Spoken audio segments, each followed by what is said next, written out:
Assalamualaikum warahmatullahi wabarakatuh. Baik, di sini saya akan menjelaskan mata kuliah Gender Based Pedagogy pada meeting kelima, yaitu mari kita mulai. Genre adalah kategori atau jenis teks yang dibedakan berdasarkan tujuan sosial dan fungsi komunikatifnya dalam konteks-konteks tertentu. Istilahnya, genre berasal dari bahasa Prancis yang berarti jenis atau bentuk, dan awalnya digunakan untuk mengelompokkan sesuatu berdasarkan kesamaan ciri. Dalam linguistik, genre dipakai atau dipahami sebagai satuan komunikasi sosial yang memiliki struktur, konvensi, dan tujuan retoris tertentu. Genre bukan hanya bentuk teks, tapi juga proses sosial yang berhubungan dengan konteks budaya dan interaksi sosial. Genre dapat ditemukan tidak hanya dalam karya sastra, tetapi juga dalam teks-teks fungsional, pidato, pembelajaran, dan interaksi sosial.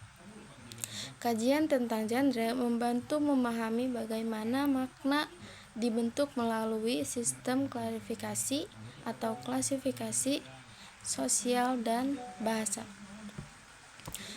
Terdapat beberapa pendekatan teoritis dalam mempelajari genre. Pendekatan struktural menekankan pada ciri-ciri formal dan pola konvensional dalam teks. Pendekatan fungsional atau pragmatik melihat genre sebagai alat untuk mencapai tujuan komunikatif tertentu dalam konteks sosial. Pendekatan sosial budaya menyoroti bahwa genre dibentuk oleh praktik dan nilai-nilai sosial budaya. Pendekatan historis menganalisis bagaimana genre berkembang dan berubah seiring waktu. Pendekatan kritis memeriksa bagaimana genre mencerminkan dan dapat menantang ideologi atau kekuasaan dalam masyarakat. Pendekatan kognitif menitik beratkan pada proses mental penulis dan pembaca dalam memahami atau menghasilkan teks.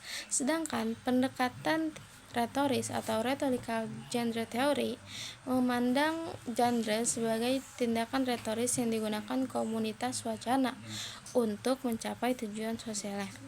Perbandingan berbagai pendekatan ini menunjukkan bahwa genre dapat dipahami dari berbagai sisi, yaitu linguistik, sosial, kognitif, dan ideologis. Pendekatan seperti rhetorical genre study itu English for Specific Purpose atau Systemic Functional Linguistics atau SFL memberikan kerangka teoritis utama. RGS melihat genre sebagai tindakan sosial. ISP memandang genre sebagai alat komunikasi profesional, sedangkan SFL menekankan genre sebagai proses bertahap untuk mencapai tujuan sosial. Ketiganya saling melengkapi dan membentuk pemahaman yang utuh tentang bagaimana bahasa berfungsi dalam konteks sosial dan pendidikan.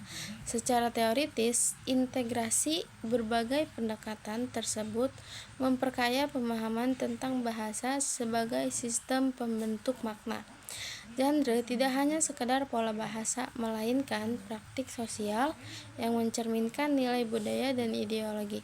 Dalam bidang pendidikan, khususnya pengajaran bahasa, teori genre memiliki dasar penting bagi Gender Based Pedagogy atau GBP. Melalui pendekatan ini, siswa dapat belajar memahami bagaimana sih teks itu dibangun, dipresentasikan, dan digunakan secara kontekstual, sehingga meningkatkan kemampuan literasi dan komunikasi yang baik.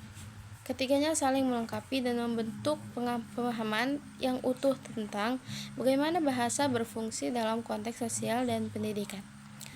Baik, itu saja yang bisa saya sampaikan. Terima kasih. Wassalamualaikum warahmatullahi wabarakatuh.